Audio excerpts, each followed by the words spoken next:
Hello everybody, this is Dave from VEROTravels.com, and this is a short video just to keep you updated on the recent developments that have happened on the coronavirus in Vietnam.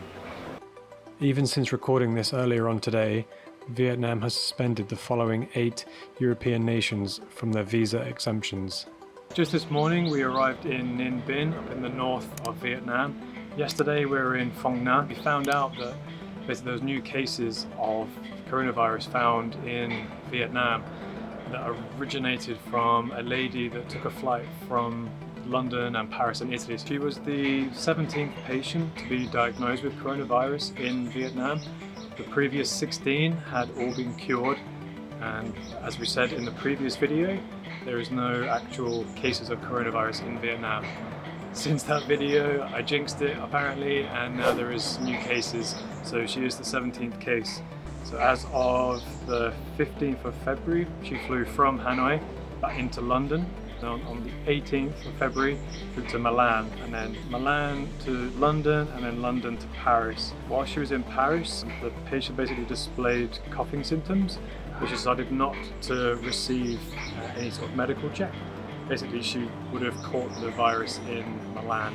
Then from Paris she then flew back to Hanoi. Despite the patient feeling fatigued, she had no actual fever, so in her mind I guess she felt that she didn't need to say that she was feeling unwell. Obviously that goes against all advice. Pretty much every country and WHO gives, you should always advise the authorities as soon as you can if you do feel unwell and get checked out, especially if you're moving country and taking flights. And once she arrived back in Hanoi, about 4 or 5 days later, she started to have a really high fever. In those 4 days, she'd spread the virus to all of her family, and she has a private driver, and then from there their family has spread it to different people that they meet because they own quite a large business apparently. So that's spread throughout Hanoi. Also on the flight, some of the other people on the flight have been infected. As soon as you arrive into Vietnam from any country in the world, you need to do a mandatory medical check form. You have to do it, otherwise they will not let you in the country. And yeah, if you're found out to be telling lies, the consequences will not be good. So always tell the truth. It's just the benefit of everybody, including yourself. Okay, so as I mentioned earlier, we're actually in Ninh Binh right now. We came from Phong Nha last night. Just before we took the night bus here, we kind of overheard some people that had just come from here speaking about a quarantine. So there is a Korean man that is in quarantine in one of the hotels in the town in Ninh Binh.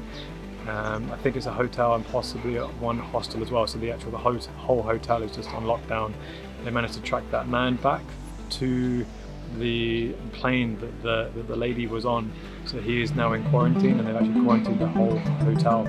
As I also mentioned in the previous video, the Vietnamese government are really hot. They're really strict on how they're keeping tabs on everybody, just in case if anybody does sort of come down with the virus, then they have a log of everybody where they've been. So that's how they managed to track down this Korean man to Ninh Binh. It's now up to 30 cases, so it's about 14 new cases that they've specifically diagnosed in the last couple of days. But the other people, they've pretty much tracked them down, and they're testing them as we speak, but they're practically all in quarantine, and then other people are being tracked down as well. Practically every day, pretty much every morning, we get a text from the Vietnamese government to keep us updated on best practices of how to keep safe from the virus, and also any information of any new cases. So when we got the text yesterday to say that there was new cases, you can click on the government website and it will give a map of exactly where the cases are. If there's anyone specifically diagnosed, it will tell you exactly where they are, and any other significant areas. So Saigon and Hanoi are sort of big red blobs at the minute. So on the website it says that there's 2,500 people that have tested negative, and then there's 101 that are being tested and are in quarantine that have not necessarily tested positive. But it is 14 people that have tested positive, and those are those that are directly related to the lady that was on the plane, as well as those that were on the flight. Since the lady has basically tested positive and they've realised that it has spread quite a lot in Hanoi, they've shut down the town in Hanoi, just outside of Hanoi. But basically we've noticed a big difference. So yesterday in Phong Nha there was a presence of army There was mention of maybe shutting down the town, but that was sort of some false information, but they were just sort of making sure that everybody there is safe, just in case they did find anybody, they could shut down the town. Now that we're in Ninh Binh, we've also noticed pretty much every hotel that we've walked past, including our own. And as you leave and as you come back, our host has the hand sanitizer and then he's handing out masks as well. As we mentioned in the previous video, masks aren't 100% guaranteed, but it's nice to see that pretty much everywhere here now, most of the shops have the hand sanitizers and everything as you walk in and as you walk out. We carry around the antibacterial sort of baby wipes. We pretty much wipe down everything with those right now. Our hands, everything we touch before we eat, bottles, anything like that, we just wipe it down now just in case. It just sort of keeps everybody's mind at peace. As you see, a lot of the locals are a little bit worried. They see a lot of Western tourists coming in, and yeah, everyone's a little bit on edge. Since the more recent cases in Vietnam, the very last airline that was flying from Vietnam to South Korea has now finished, has now suspended its flights, and that was the airline that we were going to take when we were going to fly out of Vietnam and go to Japan, which is via South Korea. So that now means that our flight hasn't officially been cancelled yet, but they have suspended it. They suspended it 4 days ago, but they still haven't officially told us yet. We're still waiting to hear back about what's going to happen from that. We have no idea what's going to happen. We're a little bit stranded in Vietnam right now. We have backup plans, but we can't necessarily do anything until either we are told by the people that we booked with, by the airline, or we're waiting to hear back from our travel insurance as well, because it's the weekend back in the UK. We won't hear for at least another 12 to 24 hours at least, so we don't actually know what we're going to do right now. We may completely miss out Japan, because obviously there's still coronavirus issue in Japan, but it's not quite so bad, it's pretty contained.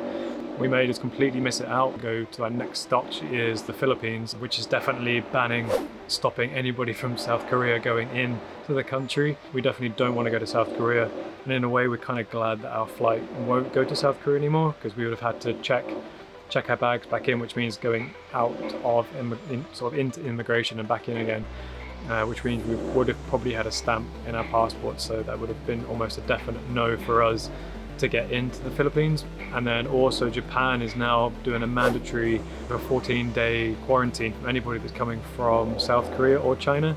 So even a layover flight of 2-3 hours in Incheon airport would have meant a 14-day quarantine. Hopefully there's going to be a flight for us and it's not going to be too expensive. But yeah, it just shows you the impact that it's having right now on everybody. It's a massive disadvantage, obviously. But the good thing about it right now is that we're walking around Ninh Binh and there's barely anybody here. It's yeah, apart from there's a construction building a huge hotel over here, but otherwise there's absolutely nobody here. It's really nice to walk around. We've got the huge limestone casts in the background. We're going to go explore that tomorrow. But yeah, you have to take the rough with the smooth sometimes, and yeah, fingers crossed we can still get out of the country when we need to on time, so we don't overrun our visa. Quite a few comments we've had, sort of people asking on different social media, is about sort of the hand sanitizers and face masks. We mentioned it in the previous video, basically asking if there's a shortage, because there is news reports in some places, and I know that it's back home as well. In the UK, people are buying toilet paper for the fun of it, I think. But yeah, so there's no shortage of hand sanitizers, and it's quite cheap as well actually here. A lot of companies aren't sort of taking you for a ride. They are charging it's a good price here. It's not expensive. I know that some places back home are actually increasing their prices just because they can. But yeah, no, here some places you can. It will be slightly more expensive in the bigger cities, but we're walking around here and the shop's stocked fully with face masks and hand sanitizers, so you don't necessarily have to worry about it too much if you do need more, but probably best to bring some with you. 2-minute break.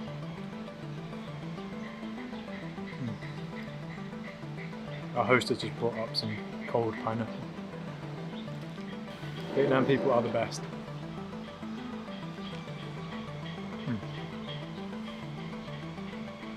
It's really hot today as well. And we have a pool.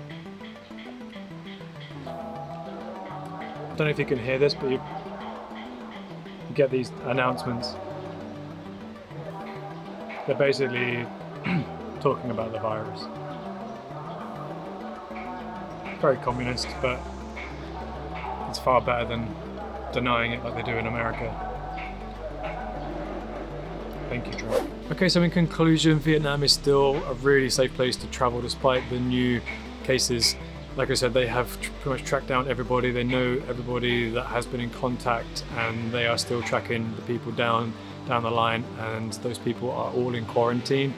They are really quick in finding those people and putting them into quarantine. They give them no options, basically. They know exactly where they are, and then that's it. The whole hotel or wherever they are staying is then completely locked down. On top of that, you also have the transparency of the government. So if you're on the website, you can tell exactly where all the cases are, the definite cases are, and then any potential cases, the epicenters of any potential cases as well. So you can either avoid those areas if you like, or just take extra precautions if you do want to go into those areas. But like I said, there are certain districts and certain parts of the cities that are just in complete lockdown, so you can't go in or out of those areas anyway. As I mentioned before, if you do have any underlying health issues, especially respiratory issues, then you should not be traveling. But if you are healthy and you do have your holiday, then you should still come to Vietnam. We'd like to thank you very much for watching this video. Hopefully you found the update and the tips helpful. If you feel like somebody else would need to know this information, because we are literally keeping on top of it, basically on a daily, when things change now, we are getting a video out as soon as things change in Vietnam. So if you feel like somebody else would need to know the information, then please do share it. Yeah, if you do like this video, then please give it a thumbs up, and don't forget to subscribe, because we will be having potential issues coming up. Like I mentioned, the flight via South Korea has been cancelled, so we need to change all of that. Yeah, there's plenty more to come. We also have lots more videos coming up from Laos and Cambodia as well, and the rest of Vietnam. So thank you very much for watching, and we'll see you next time. Goodbye.